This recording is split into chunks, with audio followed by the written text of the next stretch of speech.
साल 2026 भारत पर एक बहुत बड़ा मौसमी संकट मंडरा रहा है।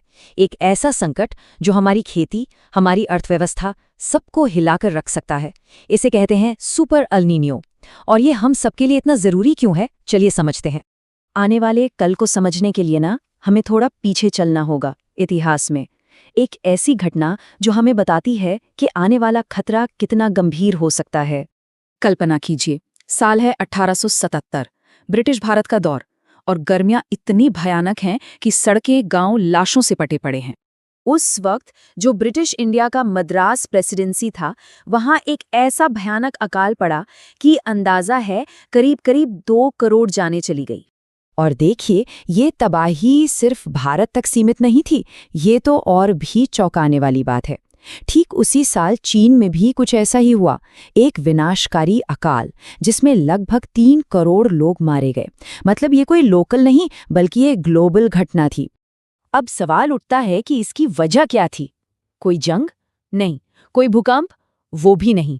कोई महामारी? बिल्कुल नहीं। असल वजह तो हजारों किलोमीटर दूर समंदर के एक छोटे से कोने में छुपी थी। वजह थी एक सुपर एल नीनो। ये एल नीनो का ही एक बहुत ही ज्यादा शक्तिशाली रूप है। और आज करीब 150 साल बाद वैज्ञानिक उसी पुराने डेटा को देखकर ये भविष्यवाणी कर रहे हैं कि 2026 में ये फिर लौट कर आ सकता है, और शायद पहले से भी कहीं ज्यादा ताकतवर बनकर। तो चलिए अब ये समझते हैं कि आखिर ये एल नीनो होता क्या है और इस बार वाला इतना खतरनाक क्यों बताया जा रहा है। देखिए, नॉर्मल सालों में क्या होता है, प्रशांत महासागर में जो हवाएं हैं वो पूर्व से पश्चिम की ओर चलती हैं और गर्म पानी को एशिया और ऑस्ट्रेलिया की तरफ धकेलती हैं। इससे दक्षिण अमेरिका के पास से ठंडा, पोषक तत्वों से भरा पानी ऊपर आता है। लेकिन एल नीनो के साल में ये हवाएं एकदम कमजोर पड़ जाती हैं। गर्म पानी अपनी जगह से हिलता नहीं और पूरी दुनिया का मौसम का पैटर्न गड़बड़ा जाता है। और अब इस पूरी कहानी में एक नया विलन आ गया है, क्लाइमेट चेंज। हमारी धरती का तापमान पहले ही 1.4 डिग्री सेल्सियस बढ़ चुका है। तो सोचिए, एक कमरा जो पहले से ही गर्म हो, उसमें कोई हीटर और चला दे। बस सुपर एल नीनो और क्लाइमेट चेंज का ये कॉकटेल कुछ ऐसा ही होने वाला है। तो ठीक है, ये तो हुई दुनिया की बात, पर ये ग्लोबल घटना भारत के लिए एक के बाद एक संकटों की लड़ी कैसे बन जाती है, चलिए इसे समझते हैं। देखिए, भारत पर इसका असर 4 लेयर्स में पड़ सकता है। पहला, मॉनसून कमजोर हो जाएगा। दूसरा, इसका सीधा असर हमारी खेती पर पड़ेगा, क्योंकि हमारी 51% खेती तो बारिश के भरोसे ही है। तीसरा, गर्मी की लहरें इतनी भयानक होंगी कि 2024 के रिकॉर्ड भी टूट सकते हैं।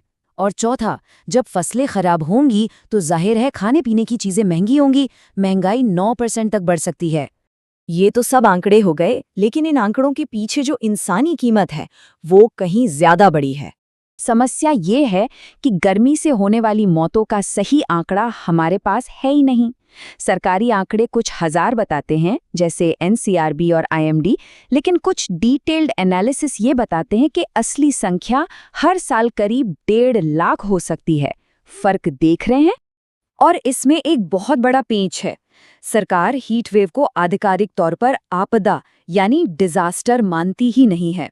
25 जुलाई 2024 को संसद में ये साफ साफ कहा गया। क्यों? क्योंकि अगर इसे आपदा मान लिया गया तो सरकार को गर्मी से होने वाली हर मौत पर मुआवजा देना पड़ेगा। तो इसका सबसे ज्यादा बोझ कौन उठाता है? वो लोग जो सबसे ज्यादा कमजोर हैं। हमारे 38 करोड़ मजदूर जो सड़कों पर, कंस्ट्रक्शन साइट्स पर काम करते हैं, या फिर वो लोग जो शहरों के हीट आइलैंड्स में रहते हैं, जहां कंक्रीट गर्मी को और बढ़ा देता है, जिनके पास राहत का कोई साधन नहीं है। तो सवाल ये है कि इस इतनी बड़ी चुनौती के सामने क्या कुछ किया भी जा सकता है? क्या कोई ऐसे कदम हैं जिनसे वाकई कोई फर्क पड़ेगा?